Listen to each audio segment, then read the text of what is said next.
अरे क्यों बाहो? ए भैया खोला यार। के हाउ चिल्लात? अरे भाभी जी नमस्ते। नमस्ते नमस्ते। अरे हम तोहरे गांव के प्राइमरी के टीचर हई। अच्छा अच्छा, हाई प्राइमरी में के? हाँ हाँ। अच्छा, का बात बा?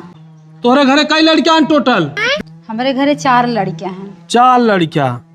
ई केथा बदे लिखात बा गुरुजी? अरे ये प्राइमरी की स्कूल में पढ़त रहे लड़कियां तोहार?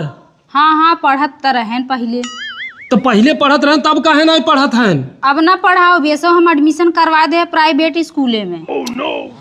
अरे भाऊजी तुम्हें ना समझ में आवता कि प्राइमरी की स्कूल में कॉपी बस्ता किताब खाना सब कुछ अवेलेबल बा है और तू लोग जाए प्राइवेट में लिखवावत हूँ। कुल बढ़िया रहा, लेकिन तू ही सब बढ़िया नहीं पढ़ावत रहा।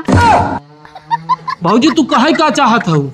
ये भैया हमार लड़कियन जात रहन पढ़े ने तो कहा मम्मी कुछ पढ़ाते ना बाटन, खाली अपने पंचायत करे रहत रहे तू सबे। हमार लड़का भी गड़ जात रहन तोहरे स्कूले में। अरे वो मोटकू हन खाली वही पंचायत करत रहत हन। देखा भाऊजी तुम्हें एक ना 1000 बार हम रिक्वेस्ट करत हई कि आपन लड़का फिर से तू भेजे चालू कर प्राइमरी की स्कूल में, ठीक बा?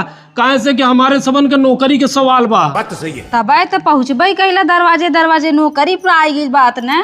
तुम्हें सूचना मिली बा कि ना? अब जहाँ 40 से कम लड़कियां स्कूल में हैं प्राइमरी में, वो स्कूल मर्ज होत हैं दूसरे स्कूल से। हाँ सुने तो है, लेकिन बतावा कौने लालच में भेजी? पहले तो प्लेट लेके लड़कियन के भेज देत रही खाना के चक्कर में, अब तो खानवा के लालच तो नहीं बाटे, 2 रुपया वाला बिस्कुट देत है या। बतावा कौने लालच में जाइए लड़कियां पढ़े? अरे भाऊजी तोहार जाबू तू प्राइवेट स्कूल में, तू वहाँ 25,000 नाम लिखाई देबू, आए कॉपी 5-5 का कॉपी देबू, एमन कॉपी तो फ्री मिलता, किताब मिलता है। बड़ी तकलीफ है गुरुजी ने। बहुत बहुत भाभी जी तोसे रिक्वेस्ट बा कि तू स्कूल में भेजा जानू। हाँ तो पहले सोचे चाहत रहा है ना, राशन फासन कुल बंद करवा दे, दाना पानी लड़कियन के। अरे भाभी जी हलाला और अभी तो रुको। हलाला माथे चढ़ाओ माथे चढ़ाओ। ई के था बदे गुरुजी? अच्छा, जोन खानवा तू उसमें बंद करवा दे वही कमीशनवा है का? अरे भाभी जी ऐसा कुछ मत सोचा, हम अपने पगारे में से काट के देत हई। अब हम पकड़ पकड़ के ले जाते हैं स्कूल में एडमिशन करावे। अच्छा तोहरो लड़का 2 ठे हन, उन्होंने नाम है? ये फंस गया। अरे नहीं भाभी जी, उन्हन तो देहरादून पढ़ा थे। हाँ हाँ, तो हमारा लंदन जाइए पढ़े। जा निकल जा यहाँ से।